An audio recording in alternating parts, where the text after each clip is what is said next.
You check your blood pressure and it's high, you wait, you check again, and now it's normal. Later, it rises again, and you think, this doesn't make sense. I'm not old. I don't have serious problems, so you ignore it. But here's the truth. Blood pressure does not spike randomly. If it changes suddenly, there is a reason. And the most dangerous thing is not high pressure, it's unstable pressure. Because instability means something is not regulated. Your body is losing balance. And balance is everything. Because blood pressure is not just a number, it's a system controlled by the brain, by hormones, by the nervous system, by blood vessels. And when that system becomes unstable, you start seeing fluctuations up, down, normal, high, again and again. And that is not normal, even if it feels temporary.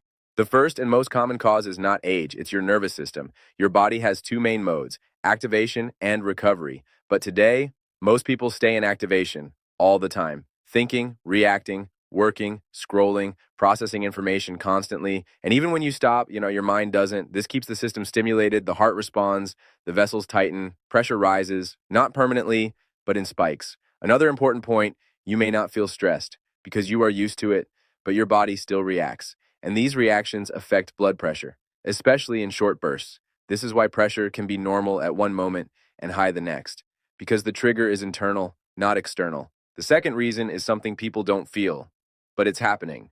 Your blood vessels lose flexibility, they become less responsive, less adaptive. In a healthy system, vessels expand and contract smoothly, they adjust to changes.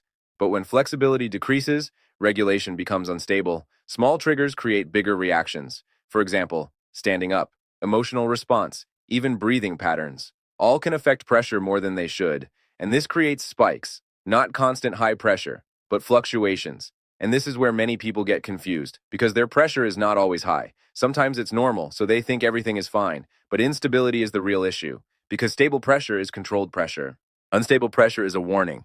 Many people already have unstable blood pressure, but they don't realize that their daily habits are making it worse, not because they are doing something extreme, but because of small mistakes, repeated every day. One of the most common mistakes is measuring pressure incorrectly, checking it once, in a random state, after stress, after movement, and trusting that number. But blood pressure reacts to moments, not just conditions. Another mistake is reacting emotionally to the number. You see a high reading, you get nervous, and your pressure rises even more. Now you think it's worse than it actually is. This creates a loop. Another mistake is inconsistency. Checking pressure only when you feel bad, ignoring it when you feel normal. This gives you a distorted picture because you only see extremes. Another important mistake, trying to control pressure instantly. People want to lower it right now, immediately. But blood pressure is not a switch. It is a system, and systems need stability, not sudden actions. And one more critical mistake, ignoring patterns, focusing on single numbers instead of trends. Because pressure is not about one moment. It's about behavior over time.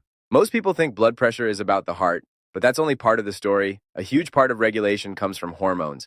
And hormones are sensitive, they react to stress, sleep, food, emotions. One key hormone is cortisol, the stress hormone. When cortisol rises, the body prepares for action. Heart rate increases, blood vessels tighten, pressure goes up. This is normal.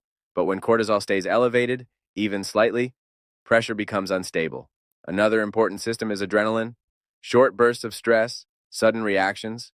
These create spikes, fast, strong, but temporary. And if these bursts happen often, pressure fluctuates constantly. Another hidden factor is insulin, blood sugar regulation. When sugar levels go up and down, it affects the vascular system, and that affects pressure. Also important, hormonal balance changes with age. Even before old age, after 30, after 40, regulation becomes more sensitive, more reactive, and less stable. And because you don't feel hormones, you don't connect them to pressure, but they control everything behind the scenes. Now, the most interesting part, hidden triggers, things that affect your pressure without you realizing it. One of the biggest triggers is sleep. Not just how long you sleep, but how you sleep. Interrupted sleep, light sleep, late sleep. All of this affects regulation, and pressure may rise in the morning or fluctuate during the day. Another hidden trigger is dehydration, even mild. Not enough water makes blood thicker. Circulation becomes less efficient, and pressure can rise. Another factor is breathing. Most people breathe shallow, fast, especially under stress. This changes oxygen balance and affects the nervous system, which then affects pressure. Also, caffeine, not just coffee, but timing, amount, sensitivity. Some people react strongly, even to small doses, and then wonder why pressure spikes. Another hidden factor is posture. Yes, posture again. Tension in the neck, in the shoulders. This affects circulation, and signals to the nervous system. And finally, mental load, constant thinking, constant input, no pauses, the brain stays active, and the body follows, even when you are sitting still. And all these factors combine, creating instability. Not one cause, but many small ones, working together. The first thing you need to do is simple. Stop reacting to numbers, start observing patterns. Most people panic when they see high pressure. They react immediately, emotionally, but reaction creates instability. Observation creates understanding. Instead of asking, how do I lower it right now? I just ask, when does it change? Morning, evening, after stress, after food, after movement. This gives you information, and information gives you control. Another important step, measure correctly. Sit, relax, wait a few minutes, then measure. Not after walking, not after stress, not randomly, because correct data matters. Without it, you are guessing, and guessing leads to wrong decisions.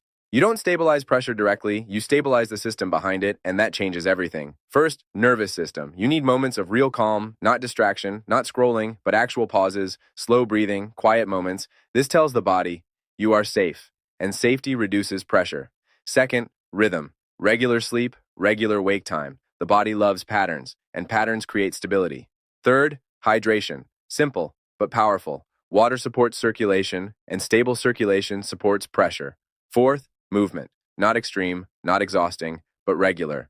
Walking, light activity. This improves vessel response and makes regulation smoother. Another important point, consistency, not intensity. Small actions every day are stronger than big actions occasionally because the body adapts to repetition. When you start doing these things, something changes, not instantly, but gradually. Pressure becomes more predictable, less chaotic, less reactive. You stop seeing extreme spikes, you start seeing patterns, and that gives you confidence because now you understand what's happening.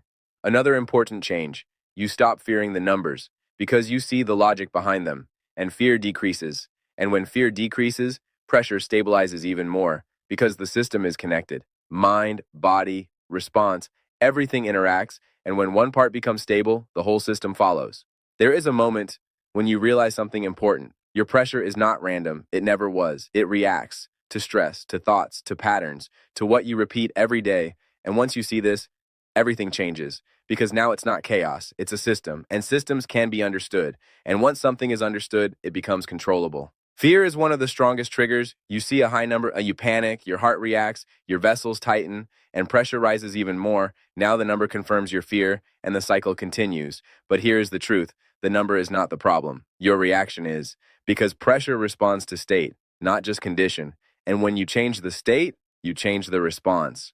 Your body is not failing. It is trying to regulate, trying to adapt, trying to keep balance. But when the system is overloaded, regulation becomes unstable, and instability looks like spikes, up, down, again, and again.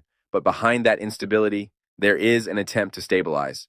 And when you support that process, instead of fighting it, things begin to change. Most people try to control pressure directly, lower it, fix it, force it down, but control does not work like that. Control comes from stability, from rhythm, from consistency, from reducing triggers, not from reacting to every spike, because reacting creates more spikes. Stability removes them.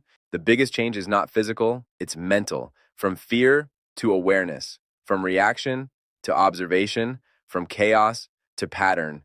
This shift is simple, but powerful, because now you are not fighting your body.